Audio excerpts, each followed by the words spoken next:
Assalamu alaikum and hi friends. Welcome to my kitchen by Fasa.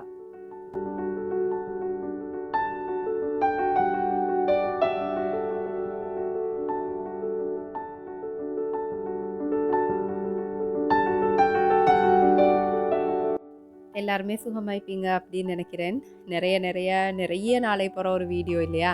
நிறைய பேர் coma கூட இருப்பீங்க இனிமேல். வாட்ஸ்அப்பில் நிறைய மெசேஜஸ், சிஸ்டர் தயவு செஞ்சு இந்த வீடியோஸ்ல எல்லாம் ஃபோக்கஸ் பண்ணுங்கள், தொடர்ந்து ஒரு வீடியோவாலும் கிழமைக்கு வந்துட்டு போடுறதுக்கு மாதிரி பாருங்கள், அந்த மாதிரியெல்லாம். உண்மையிலே வந்துட்டு அந்த வார்த்தைகள் எல்லாம் அப்படியே உங்களோட என்ன சொல்கிற ஆழ் மனசு அன்பால் வார வார்த்தைகள். எனக்கு கேட்கக்கெல்லாம் சரியான கவலையாகவும் இருந்துச்சு. அதே நேரம் அப்படியே ஒரு மோட்டிவேட் ஆகிட்டேன். இன்ஷா அல்லாஹ் கட்டாயம் போடணும் அப்படின்னு சொல்லிட்டு உடனே வீடியோ ஒன்று எடுத்து எடிட் பண்ணி அப்படியே வாய்ஸ் பண்ணியாச்சு. என்னதான் பிஸ்னஸ் அந்த மாதிரி பண்ணினாலும் இந்த வீடியோ பண்ணுறதுல, அதாவது இந்த யூடியூப் வீடியோஸ் நான் அப்லோட் பண்ணுறதுல எனக்கு கிடைக்கிற சாட்டிஸ்ஃபேக்ஷன் வந்துட்டு இல்லை.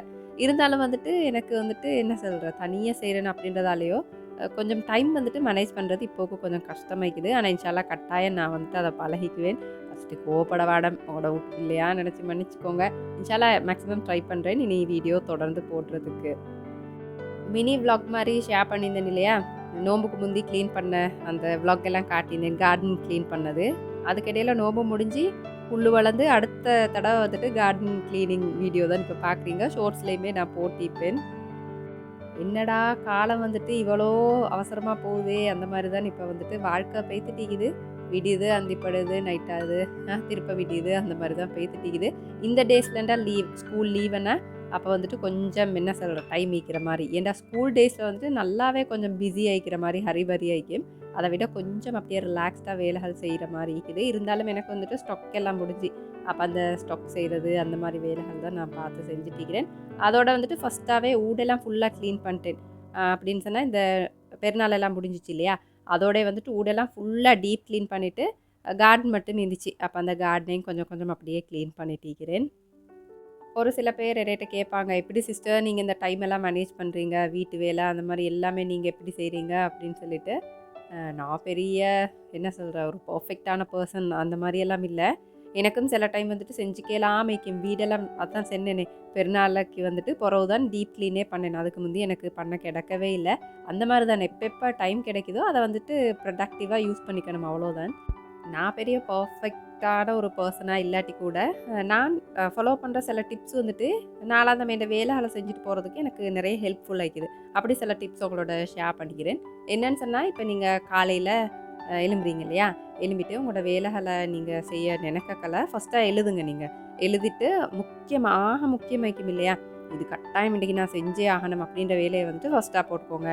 அப்படி படிப்படியாக அப்படி எழுதிட்டு போங்க. உங்களுக்கு இன்றைக்கி வந்துட்டு என்னென்ன வேலைகள் செய்யணும் அப்படின்றத அப்படியே லிஸ்ட் அவுட் பண்ணிவிட்டு ஒன்றொண்டா அப்படியே டிக் பண்ணி செஞ்சிடணும். நீங்கள் முக்கியமான வேலையாக ஃபஸ்ட்டாக செஞ்சிடணும். ஏன்னா காலையில் எலும்பின பிறகு வந்துட்டு அந்த நல்ல எனர்ஜி வந்துட்டு நல்லா ஹை லெவல்லைக்கும் படிப்படியாக அது குறைச்சிட்டு போகும் இல்லையா? அப்போ அந்த ஹை லெவலில் இருக்கக்கல எனர்ஜி கட்டாயம் செய்ய வேண்டிய வேலைகளை வந்துட்டு உடனே செஞ்சுட்டோம் அப்படின்னு சொன்னால் மற்ற வேலை சில வேலை வந்துட்டு உங்களுக்கு செஞ்சுக்க முடியாமல் போகும்.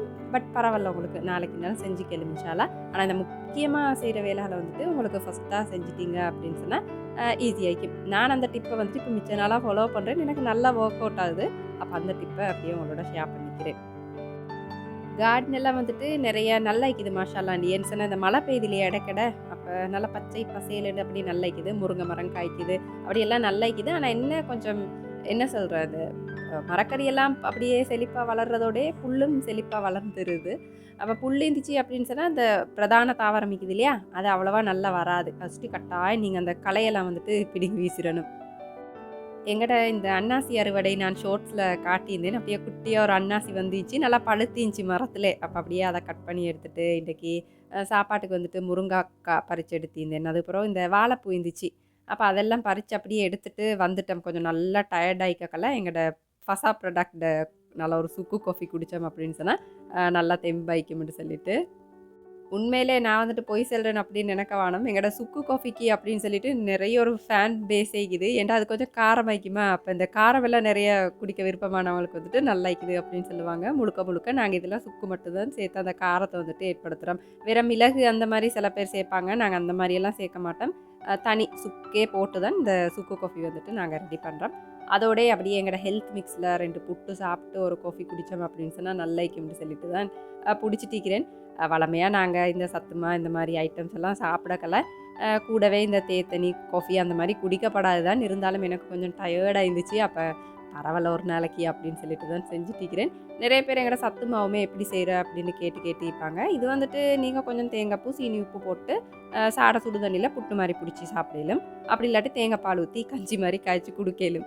இந்த வாய்ஸ் ஓவர் வந்துட்டு நிறைய என் கஸ்டமர்ஸுக்கு தெரிஞ்சிக்கும். ஏன்னா வாட்ஸ்அப்பில் அப்படியே ரிப்ளை பண்ணக்கெல்லாம் இதே மாதிரி சொல்லி அப்படியே எனக்கு மனப்பாடம் ஆகிட்டு, அப்போ அதெல்லாம் அப்படியே குடித்து சாப்பிட்டு என் இண்டோர் பிளான்ஸ் எல்லாம் வந்துட்டு கொஞ்சம் என்ன சொல்கிறேன், நோன்பு ஃபுல்லாக கொஞ்சம் பெருசாக அவங்கள கணக்கெடுக்க எனக்கு டைம் கிடைக்கல. அது பிறகு அப்படியே வெயிலில் வச்சு மழை தண்ணி சேர்த்து வச்சுன்னு அதெல்லாம் ஊற்றிட்டு இந்த காஞ்சி போன லீவ்ஸ் எல்லாம் மிக்கும் இல்லையா, அதெல்லாம் கட் பண்ணி விட்டுட்டு அப்போ அந்த வேலைகள் தான் செஞ்சுட்டிருக்கிறேன். எனக்கு வந்துட்டு ஒரு நாளைக்கு ஒரு டைமாலும் எல்லாம் விட்டுட்டு அப்படி வேலை எல்லாம் விட்டுட்டு ஃபோன் எதுவுமே பார்க்காம கொஞ்சம் டைம் வந்துட்டு எனக்கு பிடிச்ச ஒரு இடத்துல இது கொஞ்சம் யோசிச்சு பார்ப்பேன். எனக்கு அப்படி ஒரு மீ டைம் எடுக்கிறதுக்கு அவ்வளோ விருப்பம். அந்த டைமில் நான் என்ன யோசிப்பேன் அப்படின்னா, சின்ன காலத்தில் நாங்கள் விளையாடினது, நோன்பு காலத்தில் எப்படி இருந்தோம், அதுக்கப்புறம் எங்களோட வீட்டுக்கு பின்னுக்கு வயலிக்குமா அதுலலாம் விளையாடினது, அந்தந்த பழங்கள் எல்லாம் பறித்து சாப்பிட்டது, அந்த மாதிரி அந்த என்ன சொல்கிறேன் ஸ்வீட் மெமரிஸ் கொஞ்சம் வந்துட்டு நினச்சி பார்த்து அப்படியே ஸ்மைல் பண்ணிக்கிறது வந்துட்டு எனக்கு மிச்சம் விருப்பம். திடீரென்று அதெல்லாம் நினச்சி சந்தோஷப்படக்கல எனக்கு இன்னொரு கவலை வரும். ஏன்னு சொன்ன எங்கட புள்ளைகளுக்கு அந்த மாதிரி ஸ்வீட் மெமரிஸ் என்ன இருக்குது, ஒன்றுமே இல்லையே. இப்போ என்ன புள்ளைகளுக்கு வந்துட்டு ஒரு பிள்ளைக்கு வந்து 8 வயசு ஆகுது, மற்றவங்களுக்கு வந்துட்டு 6 வயசு ஆக போகுது. அப்போ இது வரைக்குமே அவங்களுக்கு ஸ்வீட் மெமரிஸ் அப்படின்னு சொல்கிற அளவுக்கு ஒன்றுமே இல்லை. ஏன்னு அந்த மாதிரி மெமரிஸ் உருவாக்குறதுல வந்துட்டு டைமும் இல்லை, அப்படியான சூழலும் இப்போ இல்லை இல்லையா புள்ளைகளுக்கு. ஃபஸ்ட்டு அதை நினைக்கல எனக்கு உண்மையிலே எவ்வளோ கவலையாயிக்கும். எங்களோட ஸ்வீட் மெமரிஸ் நிறைய உருவாக்குறதுல பெரிய ஒரு பங்களிப்பு செஞ்சுக்கிறது வந்துட்டு எங்களோட வீட்டுக்கு பின்னுக்குள்ள வயல். என்னோட வீடியோஸ் தொடர்ந்து பார்க்குறவங்களுக்கு நான் அந்த கிளிப்ஸ் எல்லாம் சேர்த்திப்பேன். அவ்வளோ அழகாய்க்கும் அந்த சீனரிஸ் எல்லாம். அப்போ நான் நினைப்பேன், அநியாயம் எங்களோட வீடு வந்துட்டு ஒரு வயலுக்கு அப்படி கிட்ட இருந்துச்சு அப்படின்னு சொன்னால் அந்த மாதிரி மெமரிஸ் என்ன பிள்ளைகளுக்கும் கிடச்சிக்குமோ, அந்த மாதிரி கூட நான் என்ன சொல்கிறேன் ஒரு பக்குத்தனமாக யோசித்த நாட்கள் எல்லாம் மீக்குது. ஆனால் அப்படி இல்லை இல்லையா இந்த காலத்தில்.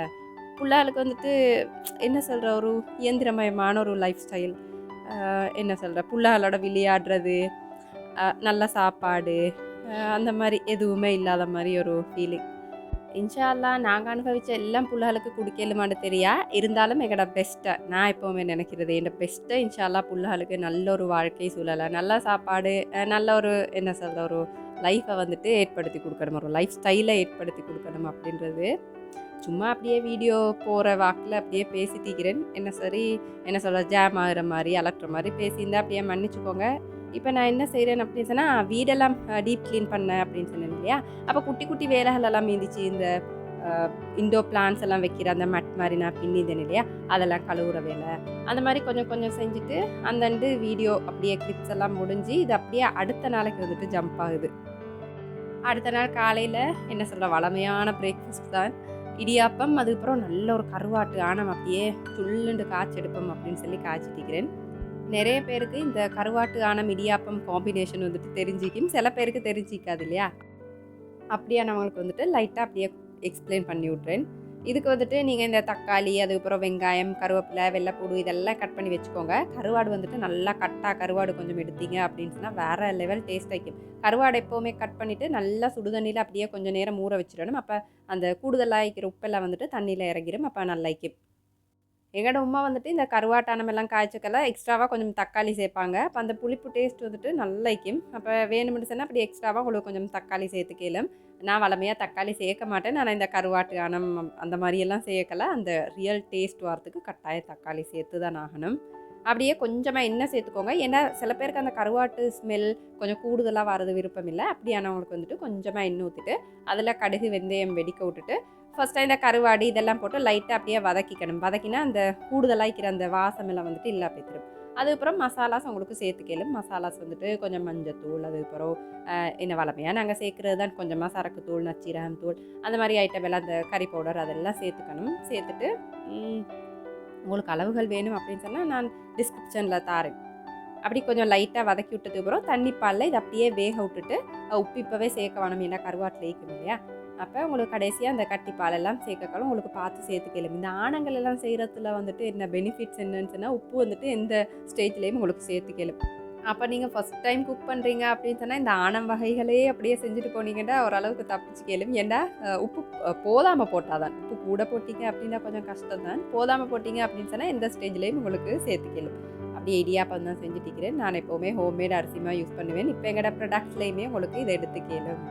ஏன் லைட்டாக இடையில இடையில கொஞ்சம் ப்ரொமோஷன்ஸையும் செஞ்சுருவோம் இல்லையா? எங்களோட அரிசிமா எடுத்துகிட்டு நிறைய பேர் சொல்லுவாங்க, சிஸ்டர் இடியாப்பம் வந்துட்டு வித்தியாசமாக அவ்வளோ டேஸ்ட் ஆகிக்குது அப்படின்னு சொல்லிட்டு அவ்வளோ சந்தோஷம் வைக்கும் கேட்கல. உண்மையிலே ப்ரைஸஸ் வந்துட்டு கொஞ்சம் வித்தியாசம் தான். ஏன்டா அதை விட எனக்கு ப்ரைஸ் வந்துட்டு போடையெல்லாம் வைக்குது. மார்க்கெட்டில் தர ப்ரைஸுக்கு வந்துட்டு எங்களோட ப்ரொடக்ட்ஸ் போடையெல்லாம் வைக்குது. அது சுற்றி தான் அந்த ப்ரைஸ். அதுவுமே நான் சின்ன மார்ஜின் ஒன்று வச்சு தான் தாரேன் அப்படின்றத வந்துட்டு உங்கள்கிட்ட முக்கியமாக சொல்லிடுறேன். ஏன்டா ப்ரைஸஸ் பற்றி கேட்குறவங்க நினைக்கிறவங்க இருப்பீங்க இல்லையா, அவங்களுக்காக வேண்டி. ஆனால் நான் ஷுவர் பண்ணி சொல்கிற விஷயம் என்னன்னு சொன்னால், நீங்கள் மார்க்கெட்டில் இது வாங்குகிற மாவை விட எத்தனையோ மடங்கு, ஒரு 2.5 மடங்கு வந்துட்டு கூடுதலாக எங்கள்ட மாலை உங்களுக்கு இடியாப்பம் செஞ்சு கேளும் அப்படின்ற விஷயத்த வந்துட்டு நான் அப்படியே அழுத்தமாக சொல்லிக்கிறேன். எப்போவுமே இந்த கருவாட்டு ஆணம் காய்ச்சி முடிக்கக்கலை வந்துட்டு கொஞ்சமாக தேசிக்க புளி சேர்த்துக்கணும். அதை ஃப்ளேம் ஆஃப் பண்ணிவிட்டு உங்களுக்கு சேர்த்து கேளும். சாடவாக கட்டிப்பால் கொதி வரக்கலையே நீங்கள் எடுத்துடணும். நிறைய கொதிக்க விட்டீங்க அப்படின்னு சொன்னால் சும்மா திறந்த மாதிரி ஆயிரும். அப்போ டேஸ்ட்டுமே இல்லா போய்த்திரும். ஃபஸ்ட்டு அந்த மாதிரி எடுத்ததுக்கு அப்புறம் புள்ளாளுக்கு இன்றைக்கி லஞ்ச் பாக்ஸ்க்கு வந்துட்டு ஊற்றி கொடுத்தோம் அப்படின்னு சொன்னால் விருப்பமாக சாப்பிடுவாங்க. அப்போ இன்றைக்கி புள்ளைகளுக்கு இடியாப்பம், அதுக்கப்புறம் கருவாட்டு ஆணம், அவ்வளோதான். புள்ளைகளை ஸ்கூலுக்கெல்லாம் அனுப்புகிறேன். ஏன்னு சொன்னால் இந்த நோம்பெல்லாம் முடிஞ்சு ஸ்கூல் போகிறது கொஞ்சம் களவு மாதிரி தான், தூக்கம் வருதுன்னுவாங்க, இல்லாட்டி எப்போ லீவ் கிடைக்கும் அந்த மாதிரியெல்லாம் பேசுவாங்க. ஏன்னு சொன்னால் நிறைய நாள் லீவ் கிடச்சிட்டு இல்லையா, அப்போ இல்லை நீங்கள் போயிட்டு தான் ஆகணும், இவ்வளோ டைம் லீவ் எடுத்தாச்சு இல்லையா, அப்படி இப்படின்னு அப்படியே சமாளித்து ரெடி பண்ணி அப்படியே அனுப்பி விட்டாச்சு. எங்கே தான் நாங்கள் போனாலும், என்ன தான் ட்ரிப் போனாலும், எங்கே ஃபாரின் ட்ரிப் போனாலும், லோக்கலாக ட்ரிப் போனாலும், எங்களோட வீடு தான் வந்துட்டு எங்களுக்கு என்ன சொல்கிற சொர்க்கம் மாதிரி அப்படின்னு சொல்லுவோம் இல்லையா. இவ்வளோதான் டயர்டோட வந்தாலும் கவலையோடு வந்தாலும் வீடு அப்படின்ற ஒரு இடத்துக்கு வந்துட்டோம் அப்படின்னு சொன்னால் ரிலாக்ஸ்டாக ஃபீல் பண்ணுவோம். இப்போ அப்படிப்பட்ட வீடு வந்துட்டு நல்லா ரிலாக்ஸ்டாக, பார்க்குறதுக்கு அழகாக, கண் குளிர்ச்சியாக, சுத்தமாக அப்படியே நீட்டாக இருந்துச்சு அப்படின்னு சொன்னால் மனசுக்கு வந்துட்டு இதமைக்கும். வேணும்னா நீங்கள் ட்ரை பண்ணி பாருங்களேன்.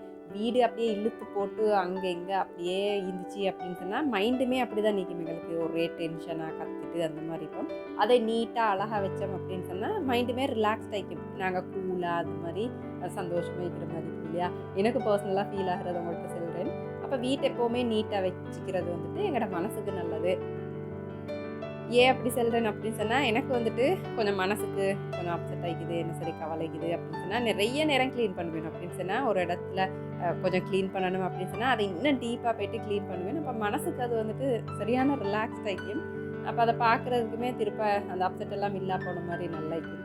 அதுதான் ஷேர் பண்ணுவோம் அப்படின்னு நினச்சேன். வீட்டு எப்போவுமே இயன்ற வரைக்கும் நீட்டாக அழகாக அப்படியே சிம்பிளாக வச்சுக்கோங்க. நிறைய சாமானெல்லாம் அப்படியே போட்டு டெக்கரேட் பண்ணி பெரிய அந்த என்ன சொல்கிற ஒரு மாடர்ன் ஹவுஸ் மாதிரி வைக்கணும் இல்லை. உங்கள்கிட்ட என்ன ஈக்கிறத வந்துட்டு அழகாக நீட்டாக மெயின்டைன் பண்ணிங்க அப்படின்னு சொன்னாலே பார்க்குறதுக்கு அழகாய்க்கும்.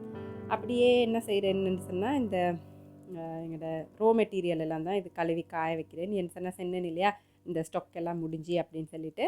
அப்போ இந்த சத்துமா ஸ்டாக் முடிஞ்சு அப்போ அதெல்லாம் கழுவி தான் காய வச்சுட்டிக்கிறேன். மாஷாலான்னு எங்களோட சத்துமா வந்துட்டு என்ன சொல்கிற ஒரு ஹை டிமாண்டட் ப்ராடக்ட் ஆகிட்டு. என்ன சொன்னால் நிறைய புள்ளால் விருப்பமாக சாப்பிட்றாங்கன்னு சொல்லுவாங்க. ஒரு தைனம் வாங்கினவங்க எப்படியுமே அடுத்த டைம் வந்துட்டு வாங்குவாங்க.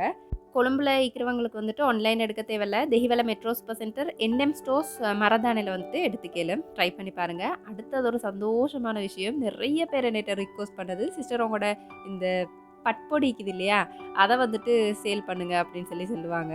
அப்போ மாஷாலாண்டே எங்களோட ப்ராடக்ட் லிஸ்ட்டில் வந்துட்டு இப்போ இந்த டூத் பவுடருமே சேர்ந்திக்குது. அப்போ உங்களுக்கு இதுக்கு போகிறோம் எங்கள்கிட்டேருந்து பட்பொடி ஆர்டர் பண்ணிக்கலாம். அப்போ நீங்கள் காலையில் டூத் பேஸ்ட் யூஸ் பண்ணுறீங்க அப்படின்னு சொன்னால் நைட்டில் வந்துட்டு எங்களோட டூத் பவுடர் யூஸ் பண்ணி உங்களுக்கு ப்ரஷ் பண்ணிக்கலாம். மாஷாலாண்டி ஈர்கள் வந்துட்டு நல்லா ஆரோக்கியமாய்க்கும். நாங்கள் அப்படி தான் யூஸ் பண்ணிக்கிறோம். எங்களோட புள்ளால் வந்துட்டு மாஷாலா, நான் வயசு சொன்னேன் இல்லையா, இது வரைக்குமே அந்த சொத்த பல்லு அப்படின்னு சொல்லுவோம் இல்லையா, பூச்சி பல்லுன்னு சொல்லுவோம், அதெல்லாம் வந்துட்டு மாஷாலா வந்ததே இல்லை. அதோட இந்த ஈறுகள் எல்லாம் வந்துட்டு நல்லா ஆரோக்கியமாய்க்கும். ட்ரை பண்ணி பார்க்கலாம். அப்போ அந்த ப்ராடக்ட் அப்படியே லான்ச் பண்ணியாச்சு. அதோட இன்னொரு சந்தோஷமான விஷயம் அப்படி என்னன்னு சொன்னால், எங்களோட ஹை டிமாண்டட் ப்ராடக்டான ஹேர் ஆயிலுக்கு வந்துட்டு ஒரு சோப் ஃப்ரீயாக தாரம் ஃபஸ்ட்டாக ஆர்டர் பண்ணுற 100 பேருக்கு மட்டும். அப்போ இன்ஷால்லா ட்ரை பண்ணி பார்க்கலாம். வித் டெலிவரியும் ஃப்ரீயாக தாரம். அவர் சுட்டி இந்த சான்ஸ் வந்துட்டு மிஸ் பண்ண மாட்டீங்க அப்படின்னு நினைக்கிறேன். எங்கட இந்த மஞ்சிஸ்டா இன்ஃப்யூஸ் பண்ணின சோப் வந்துட்டு நிறைய பேர் ஆர்டர் பண்ணிக்கிறீங்க. நானும் அப்படியே ஸ்டொக்கை செஞ்சுக்கிறேன். மாஷால்லான்னு நிறைய பேர் ஆர்டர் பண்ணுறீங்க. Thanks a lot first of all என்னை நம்பி இந்த ப்ராடக்ட்ஸ் வந்துட்டு இவ்வளோ ஆர்டர் பண்ணுறதுக்கு. அப்போ ஃபஸ்ட்டாக ஆர்டர் பண்ணுற 100 பேருக்கு ஞாபகம் வச்சுக்கோங்க. இப்போ கட்டாயம் இன்ஷா அல்லாஹ் உங்களோட ஆர்டர்ஸை வந்துட்டு அவசரமாக ப்ளேஸ் பண்ணீங்க அப்படின்னு சொன்னால் எங்களோட ஒரு மஞ்சிஸ்தா சோப் வந்துட்டு ஆயிலோட ஃப்ரீயாக கிடைக்கலும் வித் ஃப்ரீ டெலிவரி. அப்போ இன்ஷா அல்லாஹ் கட்டாயம் ட்ரை பண்ணி பாருங்கள். அப்போ அவ்வளோதான் இல்லையா, நிறைய விஷயம் பேசிட்டேன் அப்படின்னு நினைக்கிறேன். இன்ஷா அல்லாஹ் ரெசிபீஸ் வந்துட்டு என்ன சொல்கிற கருவாட்டான ரெசிபி ஒன்று ஷேர் பண்ணின்னு தானே ஃபஸ்ட்டு கோச்சிக்க வேணும். இனி வர வீடியோஸில் இன்ஷா அல்லாஹ் வித்தியாசமான ரெசிபீஸ் கட்டாயம் ஷேர் பண்ணுறேன். இன்ஷா அல்லாஹ் அப்படியே என்ன சொல்கிறேன், என் ஃப்ரெண்ட்ஸ் என்ன இல்லையா எனக்கு கோயிலெல்லாம் பேக் பண்ணி தருவாங்க. அவங்களால எனக்கு பெரிய ஒரு வேலை குறைச்ச மாதிரி அந்த மாதிரி பேசிட்டே வீடியோட எண்டுக்கு வந்துட்டோம். அளவாக சாப்பிடுங்க, இந்த அளவில் ஆரோக்கியத்தை அதிகமாக சேர்த்துருங்க. வாழ்க வளமுடன். தேங்க்ஸ் ஃபார் வாட்சிங்.